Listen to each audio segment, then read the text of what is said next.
In this lesson, we're going to be talking about functions and what functions are and how you can determine if a relation is a function or not. First of all, let's talk about what a relation is. Well, a relation is just simply a set of ordered pairs. It may be two sets of ordered pairs. It may be five sets of ordered pairs.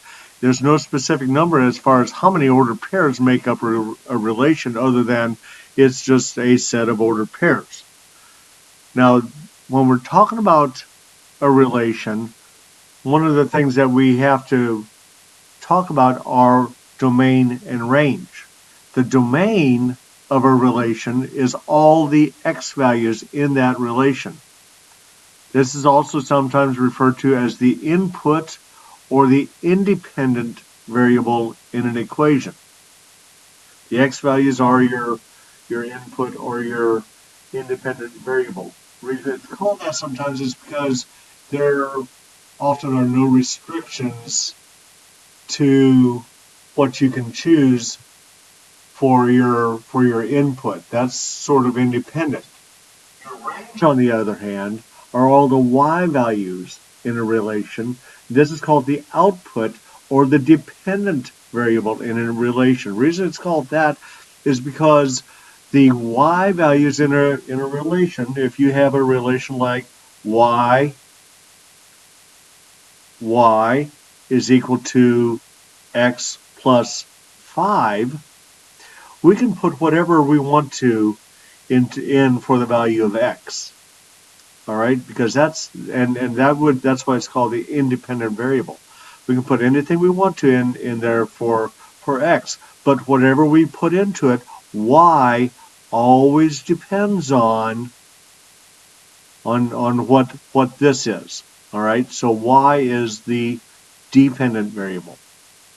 All right, so but the important thing we want to talk about here, more than independent and dependent, are domain and range. Okay, the domain are the x values in the relation. The range are the y values in a relation. So an example of that, if we're talking about the domain and range for this relation, this relation's got 1, 2, 3, 4 sets of ordered pairs, and remember, x comes first, y comes second. X comes first, y comes second. All right. So remember the domain is our x values. So our domain here is a set of numbers 3, 5, 7, and 11. All right. That's our domain right here. 3, 5, 7, and 11. All right. Our range is our y values. Okay. So that would be 5, 8, 9, and 15. Okay. That's our domain and our range for that particular relation. All right. For this one, it's a slightly different format, but it's the same exact thing. Okay, the domain are our x values. Okay, so all of our x values are these right here. So that's 1, 4, 8, 14. Okay, our range, these are y values. Okay, those are all those numbers. 27, 39, 50, and 62. All right. So that is that's how you find the domain and range of functions and of relationships and of relations. All right. So a function, I've used the word function, is a relation where every x value or every domain has only one y value or one range value associated with it. Okay? So here when x is 0, it only goes to 3. When x is 1, it only goes to 4. X is 2 is only associated with 5, and x is 3 is only associated with 6.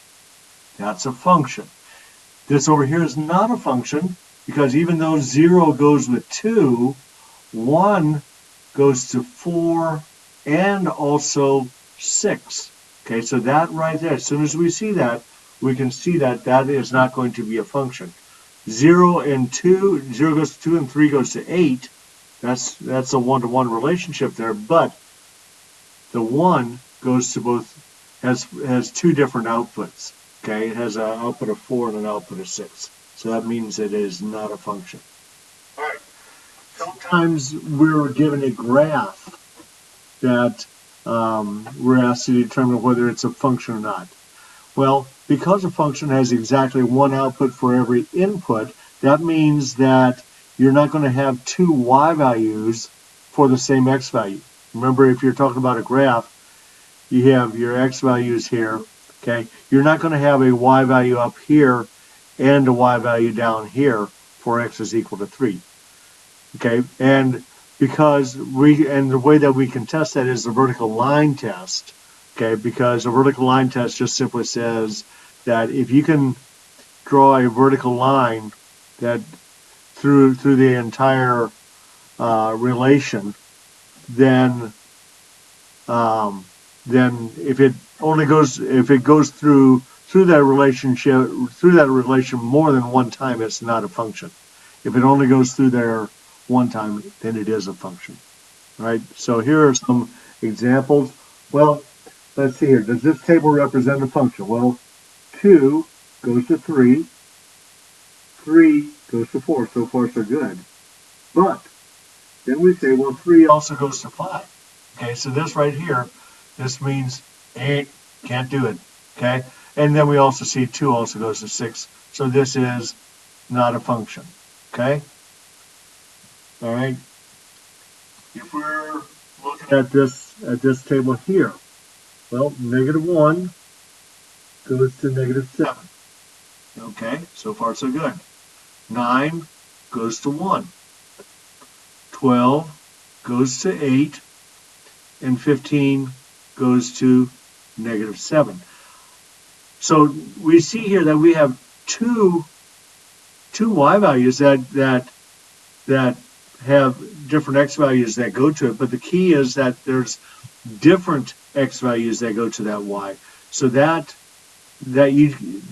function, it says that you cannot have your x value, each x value only goes to one y value. So in this case, this would continue to be a function because this would possibly be a graph that looks something like a parabola or something like that, where you have the same -7 for your y value here, and you can still draw vertical lines through the entire thing.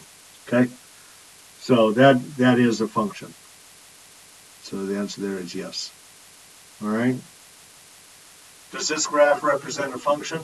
Well, it's a straight line, and it's pretty easy to see that you can draw a vertical line at any point in here, and it doesn't it's only going to cross that line one time. So yes, it is a function. Okay. In this one, well, all we're looking for is 1. So right here, it crosses this at here and here. So it crosses that graph at 2 places right there and at many other places. So is that a function? No, it is not a function. How about this one? This is a sort of combination of that one and that one, in that it's not straight. Well, this, if we look anywhere in here, okay, all right, there's all along this line here, you're only ever going to cross that line one time. So it passes the vertical line test, and that is actually a function. It's actually the function um, y is equal to 5x cubed. Okay, so that is a short video on how you can determine if relations are functions or not, and how to find the domain and range of a function. Go ahead and make sure that you have copied down all those notes that I gave you, the definitions and all that. You don't have to copy the examples down, but I do want you to copy all the definitions down.